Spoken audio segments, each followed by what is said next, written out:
నమస్కారం.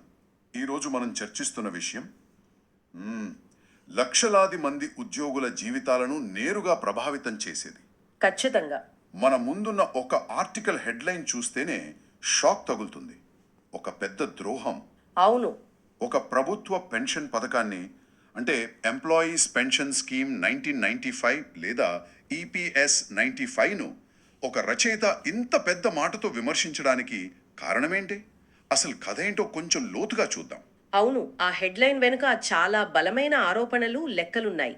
ఈ ఆర్టికల్ ప్రకారం ఉద్యోగులు వాళ్ల పదవీ విరమణ జీవితం కోసం దాచుకున్న డబ్బుకు సరైన ప్రతిఫలం అందకపోవడమే కాదు, ఓకే, ఆ పథకం యొక్క అసలు స్వరూపాన్నే చాలా కాలం పాటు దాచిపెట్టారని రచయిత వాదిస్తున్నారు. దాచిపెట్టారా?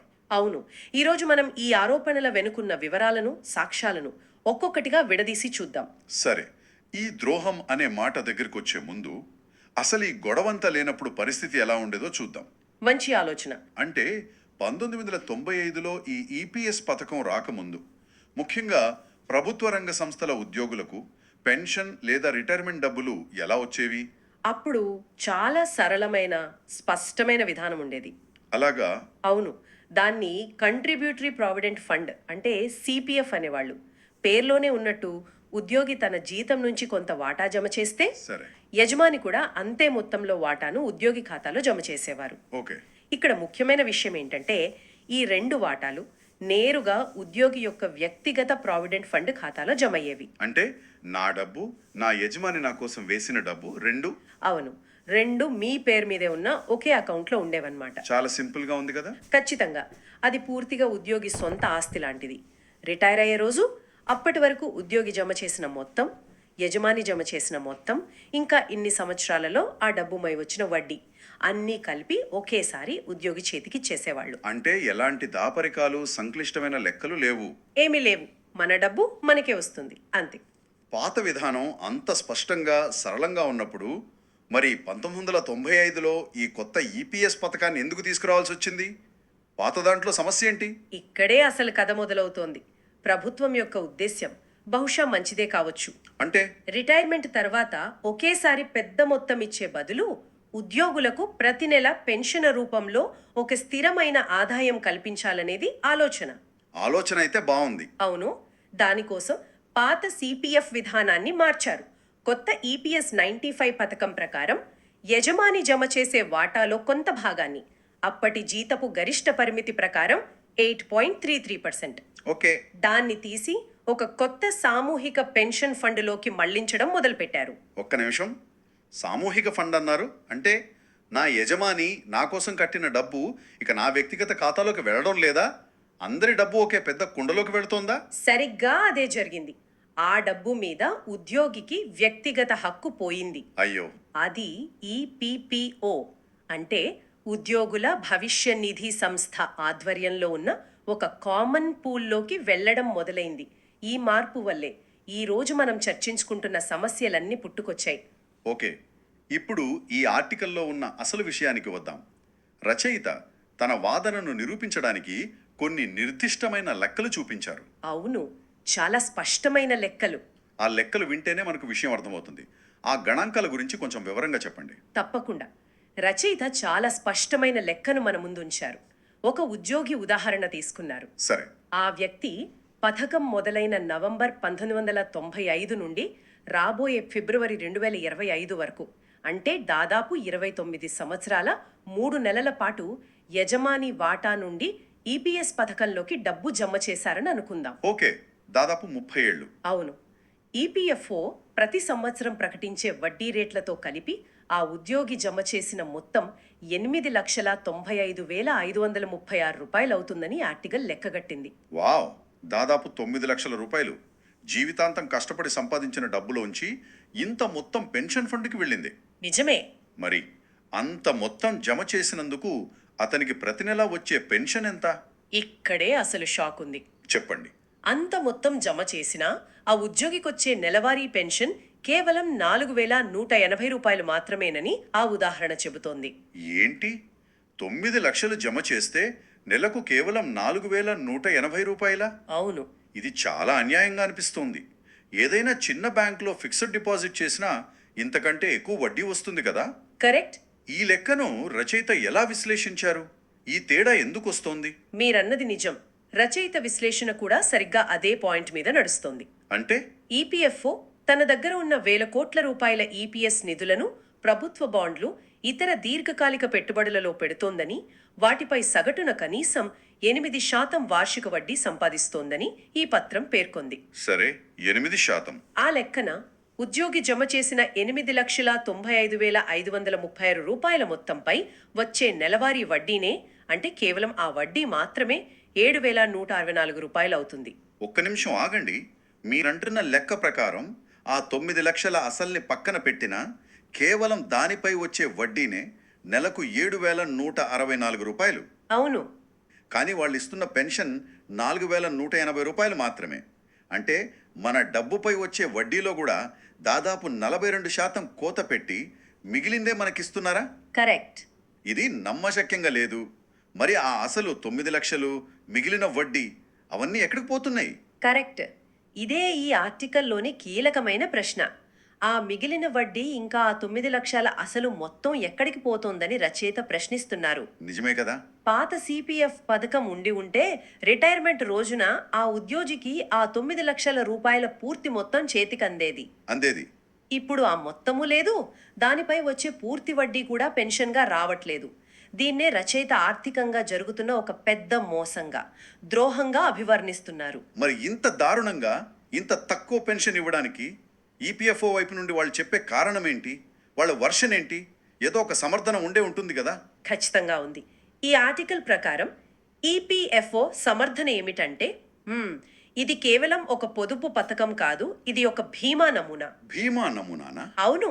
అంటే ప్రిన్సిపల్స్ ఆఫ్ ఇన్సూరెన్స్ మీద నడుస్తుంది.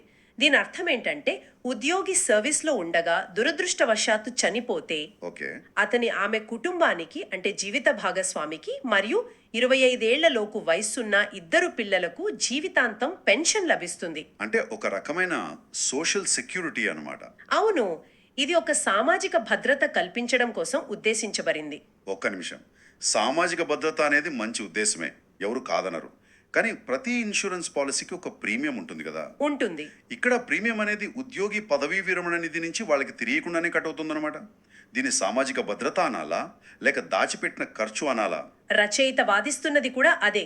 ఈ సామాజిక భద్రత అనే ఇన్సూరెన్స్ కోసం అయ్యే ప్రీమియంను పదవీ విరమణ వరకు ఆరోగ్యంగా జీవించి ఉన్న మిగతా లక్షలాది ఉద్యోగులు భరిస్తున్నారు. అంటే ఒకరి కుటుంబానికి భద్రత కల్పించడానికి బతుకున్న ఉద్యోగుల పెన్షన్ నిధి నుండి కోత విధిస్తున్నారనా? అవును, అదే ఆయన వాదన. దీన్ని సమర్థించడానికి ఆయన ఒక బలమైన పోలికను కూడా తీసుకొచ్చారు. అదేమిటి? కేంద్ర లేదా రాష్ట్ర ప్రభుత్వ ఉద్యోగులు సర్వీస్లో మరణిస్తే వారి కుటుంబాలకు సహాయం చేయడానికి బ్రెడ్ విన్నర్ స్కీమ్ వంటి ఇతర పథకాలు ఉన్నాయి. అవును, ఉన్నాయి. కారుణ్య నియామకాలు లాంటివి. కరెక్ట్. వారికి కారుణ్య నియామకం కింద ఉద్యోగం ఇవ్వడం లేదా ఇతర నగదు ప్రయోజనాలు కల్పించడం జరుగుతుంది.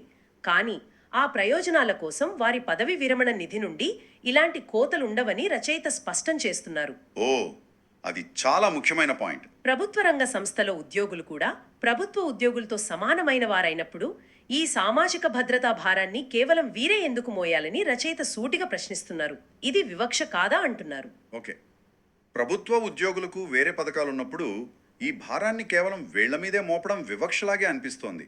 కానీ ఈ పేపర్లో రచయిత ఇంకో అడుగు ముందుకేసి ఇది కేవలం అన్యాయం మాత్రమే కాదు, ఈ భీమా సూత్రం అనే విషయాన్ని ఈపీఎఫ్ఓ ఉద్దేశపూర్వకంగా దాచిపెట్టిందని ఆరోపిస్తున్నారు.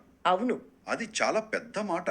దానికేమన్నా ఆధారాలున్నాయా? అవును, ఇది ఈ మొత్తం వాదనలో అత్యంత తీవ్రమైన ఆరోపణ. ఈ పథకం భీమా సూత్రాలపై నడుస్తోందనే ప్రాథమిక విషయాన్ని ఈపీఎఫ్ఓ ఎప్పుడూ బహిరంగంగా, పారదర్శకంగా ఉద్యోగులకు చెప్పలేదని రచయిత ఆరోపిస్తున్నారు. అసలు చెప్పలేదా? దీనికి కొన్ని ఉదాహరణలు కూడా ఇచ్చారు. 1995 జనవరిలో ఈ పథకంపై ఉద్యోగులలో ఉన్న అపోహలను తొలగించడానికి ఈపీఎఫ్ఓ ఒక పెద్ద వార్తాపత్రిక ప్రకటన ఇచ్చింది. అందులో ఈ భీమా సూత్రం గురించి ఒక్క మాట కూడా ప్రస్తావించలేదని రచయిత పేర్కొన్నారు. అంటే పథకం మొదలుపెట్టినప్పుడే అసలు విషయం చెప్పలేదన్నమాట. మరి తర్వాతైనా చెప్పారా? అక్కడే ఉంది అసలు సమస్య. 2003లో ఈ పథకం యొక్క రాజ్యాంగబద్ధతను సవాలు చేస్తూ సుప్రీంకోర్టులో కేసు నడిచింది. అవును. అప్పుడు కూడా ఈపీఎఫ్ఓ గాని ప్రభుత్వం గాని ఈ బీమా సూత్రం గురించి ప్రస్తావించలేదు. సుప్రీంకోర్టు ఆ తీర్పులో కూడా దీని గురించి ఎక్కడా రాయలేదని రచయిత గుర్తు చేస్తున్నారు. అయితే ఈ విషయం ఎప్పుడు బయటకొచ్చింది? ఈ విషయం మొదటిసారిగా 2022లో జరిగిన వేరొక కేసు వాదనల సమయంలో మాత్రమే బయటకొచ్చిందని ఆయన అంటున్నాడు. అంటే దాదాపు 27 సంవత్సరాల పాటు ఈ పథకం వెనుక ఉన్న ప్రాథమిక సూత్రం గురించి ఉద్యోగులకు స్పష్టత ఇవ్వలేదనా? రచయిత వాదన ప్రకారం అవును. ఇది నమ్మశక్యంగా లేదు. ఇన్నేళ్ల పాటు కోట్లాది మంది ప్రజలు ఒక వ్యవస్థలో డబ్బులు పెడుతుంటే దాని అసలు రూల్ ఏంటో వాళ్ళకి తెలీదా? ఇదొక కారు కొని 27 ఏళ్ల తర్వాత అది పెట్రోల్తో కాదు సబ్స్క్రిప్షన్తో నడుస్తోందని తెలుసుకున్నట్టుంది. మీ పోలిక సరిగ్గా సరిపోయింది. రచయిత వాదన అదే. ఈ పథకం యొక్క ప్రాథమిక స్వభావాన్ని ఇన్ని సంవత్సరాలుగా రహస్యంగా ఉంచారని, లేదా కనీసం ప్రజలకు అర్థమయ్యేలా చెప్పడంలో పూర్తిగా విఫలమయ్యారని పరోక్షంగా ఆరోపిస్తున్నారు. ఇది పారదర్శకతకు సంబంధించిన చాలా పెద్ద ప్రశ్నలను లేవనెత్తుతుంది. నిస్సందేహంగా. మరి ఈ పథకం వల్ల ఎక్కువగా నష్టపోతున్నది ఎవరు? ఈ చర్చ అంతా కేవలం ప్రభుత్వ రంగ సంస్థల ఉద్యోగులకు మాత్రమే పరిమితమా, లేక దీని ప్రభావం ఇంకా ఎక్కువ మందిపై ఉందా? లేదు, ఇది కేవలం ప్రభుత్వ రంగ సంస్థలకే పరిమితం కాదు. ఈ విశ్లేషణ ప్రైవేట్ సంస్థలలో పనిచేసే కోట్లాది మంది ఉద్యోగులకు కూడా వర్తిస్తుందని రచయిత చాలా స్పష్టంగా చెప్తున్నారు. ప్రైవేట్ ఉద్యోగులకు కూడానా? అవును. ముఖ్యంగా అధిక పెన్షన్కు చట్టపరంగా అర్హత లేని సాధారణ ఉద్యోగులకు ఈ నష్టం మరింత ఎక్కువగా ఉంటుందని పేర్కొన్నారు. అంటే దేశంలోని వ్యవస్థీకృత రంగంలోని దాదాపు ప్రతి ఉద్యోగిపైన దీని ప్రభావం ఉందని మనం అర్థం చేసుకోవాలి. ఈ రోజు మనం చర్చించిన ఈ ఆర్టికల్ను ఒక్కసారి వెనక్కి తిరిగి చూస్తే మనం ఒక షాకింగ్ హెడ్లైన్తో మొదలుపెట్టాం. ఒక పెద్ద ద్రోహం. అవును. దాని వెనుక ఉన్న కథను చూస్తే యజమాని వాటాను ఒక సామూహిక ఫండ్లోకి మళ్లించడం ద్వారా రిటైర్మెంట్ తర్వాత ఉద్యోగులు తమ సొంత డబ్బుపై వచ్చే వడ్డీ కన్నా చాలా తక్కువ పెన్షన్ పొందుతున్నారనేది ప్రధాన ఆరోపణ. అవును. దానికి తోడు ఇతర ప్రభుత్వ ఉద్యోగులకు లభించే సామాజిక భద్రతకు వీరే తమ పదవి విరమణ నిధుల నుండి మూల్యం చెల్లిస్తున్నారని రచయిత బలంగా వాదిస్తున్నారు. అంటే ఈ ద్రోహం అనే ఆరోపణకు 2 ప్రధాన కారణాలు కనిపిస్తున్నాయి. కరెక్ట్. ఒకటి, ఆర్థికంగా ఒక ఉద్యోగికి ఎంత నష్టం జరుగుతుందో స్పష్టమైన ఉదాహరణతో చూపించడం. సరే. రెండవది, ఈ పథకం యొక్క ప్రాథమికమైన బీమా సూత్రం అనే విషయాన్ని దాదాపు 3 దశాబ్దాలుగా పారదర్శకంగా చెప్పలేదన్న ఆరోపణ. ఈ మొత్తం చర్చ మనందరికీ ఒక ఆలోచనను వదిలివెళ్తోంది. ఈ ఆర్టికల్ అంతా ఒక వ్యక్తిగత ఉద్యోగి కోణం నుండి అతనికి జరుగుతున్న ఆర్థిక నష్టంపై ఎక్కువ దృష్టి పెట్టింది. నిజమే. ఇది మనల్ని ఆలోచింపజేసే ఒక ప్రాథమికమైన ప్రశ్నను లేవనెత్తుతోంది. ఒక వ్యక్తి యొక్క వ్యక్తిగత పదవి విరమణ పొదుపుకు లక్షలాది మందికి భద్రత కల్పించే ఒక సామూహిక సామాజిక భద్రతా వ్యవస్థకు మధ్య సరైన బ్యాలెన్స్ ఎలా ఉండాలి? ఇది చాలా ముఖ్యమైన ప్రశ్న. ఎప్పుడు ఒక సామాజిక భద్రతా పథకం అది రక్షించాల్సిన వాళ్లకే ఒక అన్యాయమైన ఆర్థిక భారంగా మారుతుంది. ఆ గీతను ఎవరు ఎలా గీయాలి?